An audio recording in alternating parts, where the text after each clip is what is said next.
Hello, world, and we are back. My name's Kyle Fischl, and this is going to be episode 143 of my poker vlog. For this one, I play a 2-5 session at the One-Eyed Jacks at Sarasota, Florida, and we're going to get right into some hands. I hop into the 1-3 game, as on the Wednesdays when I show up, that's usually the game running before 2-5 opens up, and I have one very interesting hand where an early position player raises to $12, there's one caller. I'm on the button with ace-king offsuit. Definitely going to be a 3-bet on this one, so I raised to $45. Definitely want to size up a little bit. Would love to take this hand heads up, but if not, it's fine to just build a pot here and get to play ace-king in position. Both players decide to call, so we end up going 3 ways to a flop, which is pretty good. King 3 deuce 2 spades. We have top pair, top kicker. We do have the ace of spades for a spade blocker, which is somewhat relevant. Players can't have ace x of spades, so it heavily reduces some of the flush draws I'd be against. When it checks to me, I think that I have to go for a smallish sizing here. I do think pocket deuces, pocket threes are somewhat in range, as well as 4-5, but ace king with the ace of spades is just too strong not to put in a bet, so I bet about 1/3 sizing, a little over at $65. Well, the first initial aggressor folds, but the player who just called the 12 and then called the 45 decides to jam for about 500 effective. I mean, it's such a big sizing. I really don't expect my opponent to have 4-5 here all too often. Pocket threes and pocket deuces, maybe if you're going for like super protection against a flush, but either way, I do think my opponent might do this with king queen, king jack, so pretty happy to make the call here. And I asked my opponent if he wants to run it twice. He says sure thing. He's got king 10 of spades, so he has a ton of equity here. 3 10s, any spade will give him the win. We do have a blocker, which is somewhat relevant. On the first run out, we see a 6 and a queen, both of diamonds. We scoop half the pot, hoping for a safe run out. 2 safe cards gets me a full double up early on. First turn is the queen of spades. We do have the ace, so still 7 outs to scoop the pot, but nope, ace of hearts means we're going to chop up this pot, profiting about $20 to $25 from the third player that was in pre, but I guess I'm happy I didn't get scooped here, so still a decent hand. Now we get called to the 2-5 game. We bided this day for $1,000. And on the first hand of note, when an early position player raised to $15, I'm going to just call pocket fours. We're plenty deep. Feel like flopping a set would get me paid off all the equity needed to justify this call. Well, both blinds decide to call as well, so we're going 3 ways to a flop of 6-6 deuce, 2 diamonds. So no set, but definitely a board that is better for pretty much a caller and a blind rather than a pre-flop aggressor. So when the pre-flop aggressor bets $30, I think this is actually a really good spot to bluff raise. I have all the 6s, 6-7, 6-5, ace-6. My opponent really doesn't have too many of them. He does have overpairs, which is somewhat relevant, but having 4 specifically means that any 3 or 5 that hits the turn, I can continue betting. So I'm going to go for a raise right here. Turning 4s into a bluff, I make it $85. Both of the blinds fold, but the initial raiser decides to call again. So we're going heads up to a turn card, which is the deuce of spades. Now it's a 2-tone board. When it checks to me with this exact turn card, I think I have to go for a second barrel. There are some times where I'd raise ace deuce and sometimes deuce 3 as a bluff. Similarly to pocket fours, thinking that this board's better for me. Backdoor potential, having a pair. So additionally, when the 6s now become a full house, and I have all the 6s in range, I think I have to go for the second barrel here, just completely bluffing with 4s. I bet $110. My opponent calls pretty quickly, not too happy about this. Definitely has an overpair, so we're going to have to decide if we're going to shut it down on the river or go for it. The 9 of hearts, I also think is the right card to go for the third barrel. When we think about bluffing, we're thinking about a few things. 1, does my story make sense? Well, I'm trying to say that I have a 6, which I would play the same way. I have all the 6s in range that my opponent does not, and if I had a 6, I would bet here. I would not just give up. Additionally, with my exact hand, I don't block many of the relevant draws. I don't have the 4 of diamonds, which I think is relevant. Granted that my opponent would simply fold if he had like ace, queen of diamonds, and it bricked off, and I have the best hand, so that is slightly less relevant, but nonetheless, unblocking all the diamond draws. Do have the 4 of spades, would like it to be hearts specifically, but that's a little nitpicky. I do think my opponent's capable of folding. I do not lack showdown value, which makes this kind of a less than necessary bluff, but I am specifically targeting overpairs, 7s, 8s, 10s, jacks, things such as that. I do not block my opponent's auto fold, which would be ace-4 of diamonds, so I think this credible story has to be a bluff. I fire $325 into the middle, praying for a fold, praying my opponent will give me credit for this 6 that I'm telling, but he does not. He calls pretty quickly. That's too damn bad!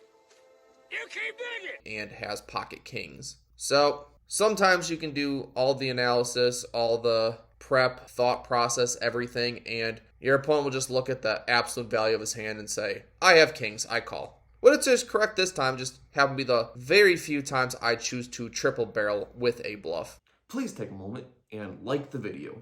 Moving on from that with one limp, I make it $25 in middle position with ace-10 offsuit. The button calls, but everyone else folds, so we're going 3 ways to a flop of king-jack-8 2 diamonds. I do have the ace of diamonds, which is very relevant, blocking the nut flush draw. Have a gut shot. This board would connect with my range pretty heavily, but as I'm out of position and I'm not really trying to give up on this hand just yet, I think my exact hand as a check call works pretty well. If I bet and get raised, I'm pretty much forced to fold all my equity and the money I've invested, so I choose to start this one out with a check. A middle position player bets $40. The button folds, it's back to me. I checked for the purpose of check calling and hopefully turning a diamond, ace, 10, 9, any of that stuff. So I make the call, but the river is actually the bink queen of clubs. So we hit a gut shot for the actual nuts. We block the flush draw, so we're feeling great about our hand. I check as I check and flow pretty much 100% of the time. I actually think leading when you hit your gut shot is actually a lot better in general. Players just never see the gut shots coming. That's why they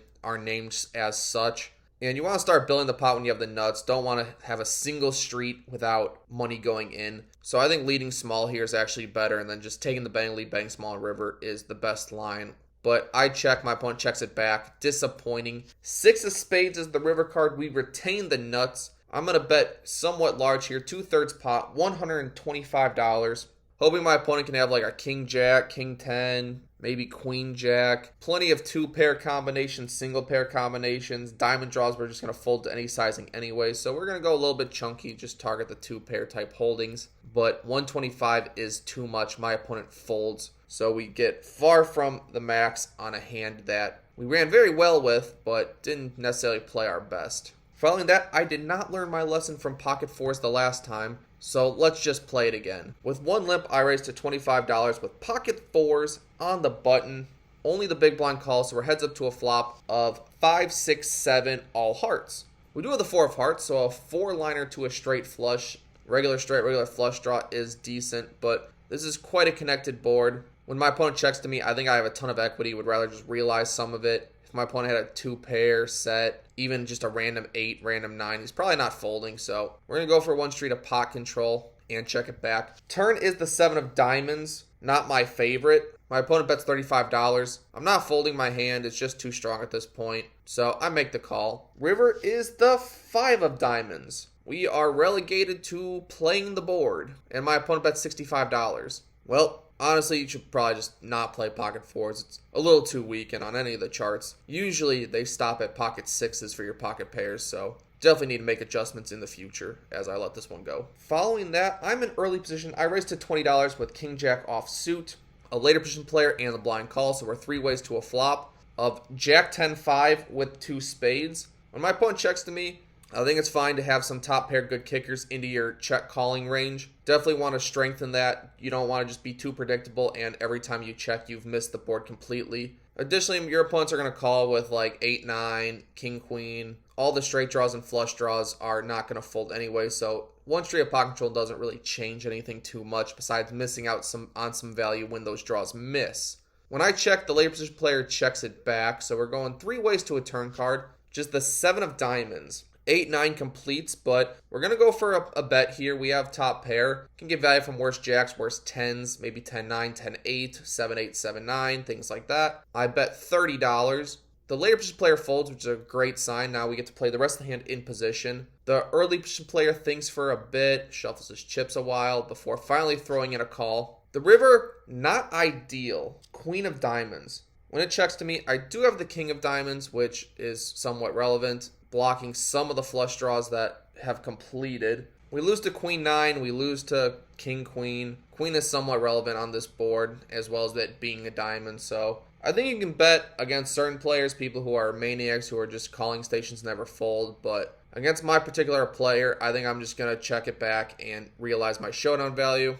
I just flip it up as I think I have the best hand, but not necessarily strong enough to bet, so I just show my hand, and it is good. We take down a small one. We're into the game for 1,500 after we bluffed off a bunch with pocket fours, but we're trying to get it back. Got about 1,000 in front of us. Plan's working so far. We're winning a few small ones, which feels nice. Before the next hand of note. Middle position raises to $25. We look down at queen 10 offsuit. I think this one, all three options are actually open. You can fold, you can raise, you can call. Raising and folding are probably better, so I choose the worst option of just calling. And our poor play is rewarded when the flop is queen, queen, jack, rainbow. Flopping trips with a kicker that's going to put you in a lot of reverse implied odd situations, but we have done this to ourselves. When my opponent checks, I think I'm either a mile ahead or a mile behind, so one straight up pot control I think is fine. I check it back. Turn is the 4 of diamonds. Brings 2 diamonds on board, but when my opponent checks to me, I really just think he missed completely. Has absolutely nothing. So we're going to bet small here, hopefully get a crying call from like 9, 10, ace, 10, things like that. I bet $25, and my opponent pretty quickly raises to $55. Almost a min raise, and I mean, I guess this story actually checks out for ace, queen, king, queen, maybe queen, jack. So feeling a little bit bad about this situation, but regardless, I'm never folding. So I make the call, and we bink the river again. We hit the 10 of spades. We have the absolute second nuts, losing to only queen, jack. My opponent continues for the same sizing, $55. This is always going to be a raise from me. I think ace, queen, king, queen plays this way, as well as queen, jack in some frequency. Maybe even ace, king plays this way. That'd be pretty good for us as well. Having a full house, beating his straight. We're going to go for a little over 3x. Want to get some value from all of his trips, his straights. And if we get re-raised, I guess we just have to call and somewhat lose to queen, jack. But I raised to $180, and my opponent goes deep into the tank, thinks for a while, before he eventually lets go ace, jack of diamonds. So he went for kind of a blocker bet on the river, but I happen to have it. And checking back the trips on the flop probably netted me an extra $110 from my opponent. Following that, I'm in early position with pocket 10s. I raised to $20. Only a middle position player calls, so we're heads up to a flop of 7, 6, 3, 2 clubs. Not easy to have an overpair with 10s, and there is a flush draw out there, so we're going to continue betting. I bet $25. After my opponent flicks in the call, the turn is the jack of spades. I don't really expect my opponent to peel too often with a random jack unless he had jack X of clubs specifically. So I think I have to go for a second barrel here, still beating 8, 9, ace 7, random 6s like 6, 5, maybe 3, 4. Plenty of hands I can get value from, so I'm going to go for a second barrel. I bet $65, and my opponent very quickly raises to $300. Oh my god! And about 2x pot just stuffed into my face is going to be a kind of a sigh fold out of me. I mean, I guess the worst hand he has is 6, 5 of clubs, maybe. I'm not sure, but also a bit player specific. I don't really think this opponent has a whole lot of bluffs or semi-bluffs in his range, so we're going to just let this one go and believe he has it. We will never know as he doesn't show, but somewhat disappointing to lose some money on that one. Following that, we have a pretty massive PLO double board bomb pot. 8 players put $10 in the middle. Our hand is king 10, 8, 4 with spades. And on the top board of ace, king, 4, 2 diamonds, and bottom board of queen, jack, 9, 2 diamonds as well, we flop 2 pair on top and the actual nuts on bottom. I bet $40 just trying to thin the field. You know, the nuts can change pretty heavily by the river, so not trying to full pot it just yet.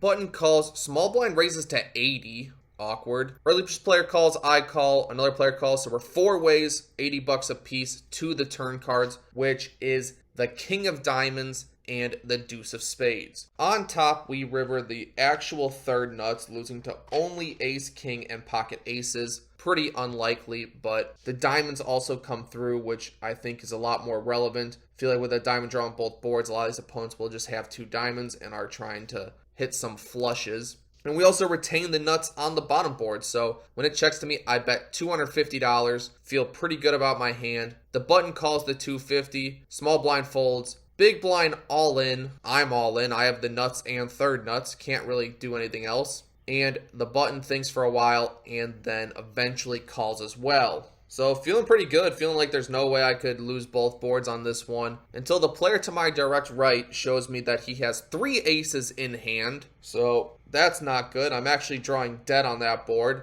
but I still have the nuts on the bottom until the bottom board is the 10 of diamonds on the river. What a dumb river card. Diamonds complete, and we have a king high straight that is somewhat counterfeit. And it actually is, as the button had king queen 9-8. So the 10 gives him also a king high straight, and I get quartered in this one where I had the nuts and third nuts on 2 different boards.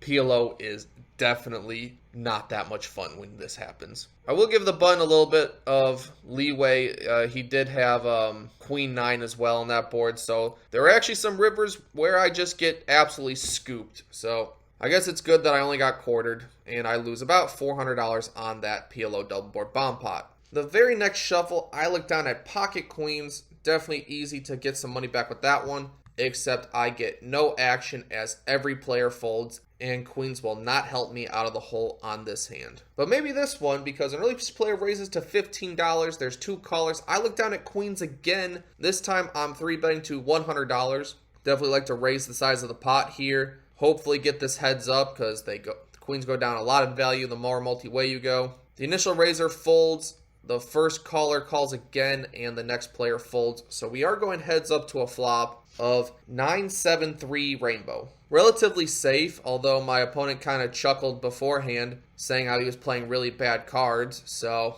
not exactly the flop you're looking for when your opponent makes that joke as he's calling. Either way, we're going to bet small here on the flop. Give value from like 10-8, 7-6, 9-10, lots of hands. $75 is called very quickly, and the turn is a board pairing 7. 7 of clubs brings clubs, and my opponent checks to me. Well, this card is definitely better for a caller than a 3-better, so that led me to check. But I think in general, you want to be betting here a lot. You want to get your opponent's random ace and king high holdings that float the flop to fold now. Take all that equity away. You still get value from like 10-8, 8-6. Now you pick up, like if he was just floating with like jack 10 of clubs, you can still get value from hands like that. So I think in general you want to just throw in the second barrel here and reevaluate river, but in game I checked this back. River is 9 of hearts, so now it's double paired and we have queen. But when my opponent checks to me a third time, I think you can pretty safely rule out a lot of his full houses. I don't think he checks back full houses all too often. So we're going to go for some value here.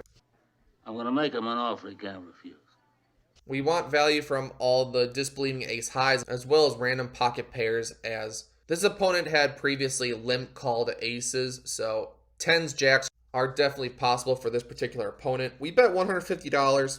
Definitely trying to bet small here because I'm trying to get called by small pairs and ace highs. So my opponent thinks for a little bit, but then finally folds tabling pocket 8s. So somewhat happy I actually went for this bet on the river here. Actually could have got value from that hand, but he chooses to let it go this time. We end up losing $785 on this day, which across 5.5 hours was $145 an hour, or 29 big blinds an hour. Yeah, on today's day, not exactly how I'd like it to go in terms of results.